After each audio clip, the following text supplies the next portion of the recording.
ijoollee keenya irra gahaa jiru kana osoo arguu osoo ilaaluu itti dhaga'amuu dhiisee yoo bira kan darbu ta'e jarrillee dhiifama isiniin godhan rabbillee wallahi waan isinii godhu natti hin fakkaatu dubbadhaa ofirraa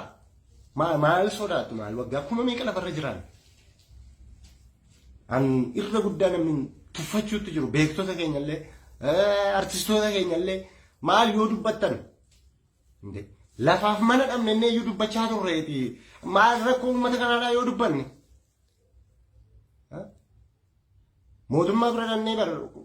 lafa nuulaadhaa mana nuulaadhaa innee iyyaa turre artistoonni wal beeknaati har'a ooyishi rakkoo ijoollee kanaadhaa maan dubbanne maaf baatanii waan jenne isintu dhageettii qaba isintu itti siqaa jira mootummaa kanatti wal beekna artistoota hedduu rafa mootummaa kana achitti akka malee walitti sittanii waliin jiraachaa jirtan beektota keenyas gaazexeessitoota haa ta'u doktoroota keenyas haa ta'u profeesoroota keenyas haa ta'u hedduu keenya wal beekna waliin illee haasa'ee isin illee dhaggeeffadhee beeka waliin teenyee illee finfinneetti illee waliin haasa'u wal ilaalaa ture walitti dhufeenya isin mootummaa kana waliin qabdan illee isin argee isin quufe dubbattanii waa gochuu osoo dandeessaniiti ka callisuutti jirtan dubbadhaa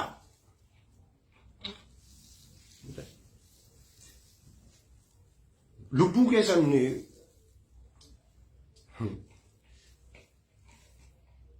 lama baati moo kan keessan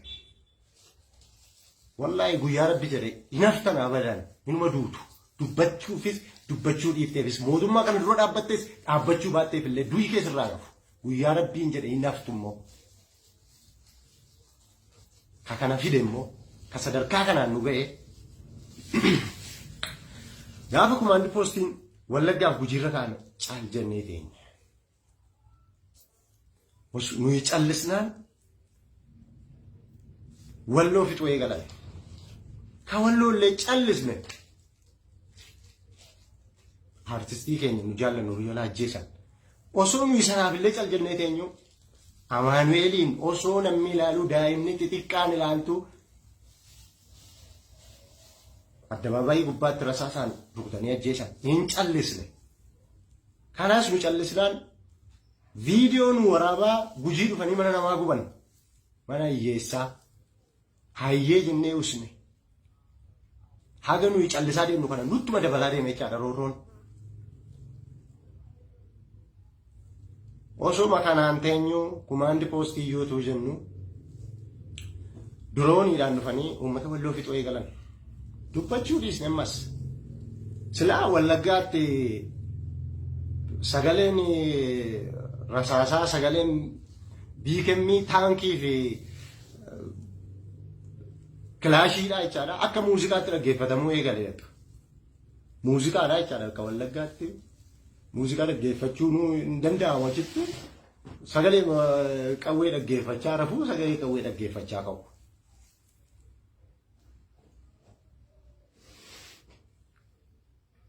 Kana hunda callisuun keenya roorroo nutti dhuftu badii nutti dhuftu usneeruma bakka si'a tokko anumarraayyuu ka'e nama yeroo hedduu walaloo barreessee poosti godha waan gaafa aaruu gaafa waan natti dhaga'amu jechaadha. Of keessaa baafadha calleessan si'a tokko feesbuukiin kun iyyuu waan qabsoo keenya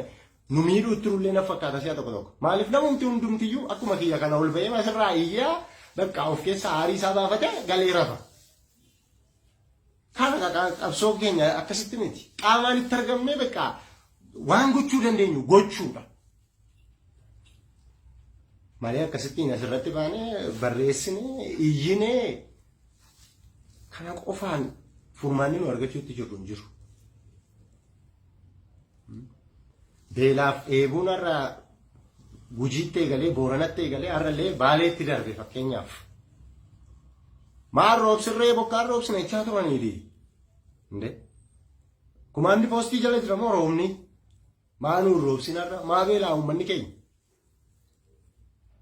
Moo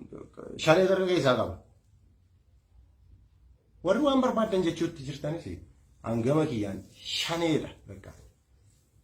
Akka kiyyatti shanee. abbaa faatii kiyya qawwee boraafatanii na dhalchan fincaan shaniitiin hin dhaladhe har'allee borullee dhibbaa dhibbatti shanii qulqulluu baqa akkasitti naa beeka manaaf lafaa fi birrii fi maaloo miti utuu warqeen lafa kana hafanii jechaan na keessaa bahuu hin danda'an waan uummata koo fayyadu immoo kamirraa iyyuu dudduubatti hin deebi'u nin dubbadhallee lubbuu kiyyaaf illee sodaadhaan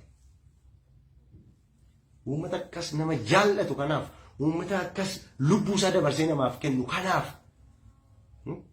amanamanii qabsaa'uun wallaahi waan guddaadha hin argamu iyyuu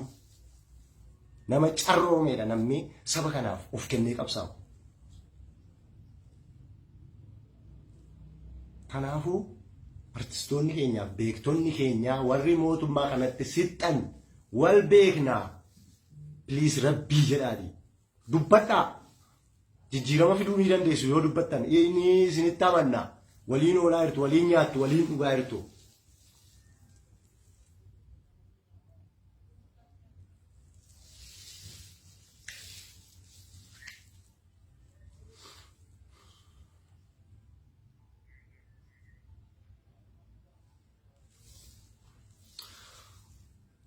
Kana fakkaata dhiifama haariidha illee waa hedduu waan dubbadhee fi dhiifama naa godhaa isiniin jaaladhaa isiniin kabajaa dirqama natti taanaani malee liiviilee akkasitti takkaa seenee haasa'ee hin beeku yoon isin mufachiise dhiifama naa godhaa please. Sheekotiin keenya qeesotiin waaqeffataan musliimni kiristaanni hundi keessanuu ijoollee keenya Saawudii keessatti akkasitti dararamaa jiraniif du'aayii godhaa fi bifa danda'ameen immoo dhiibbaa goonu akka jarri galanii fi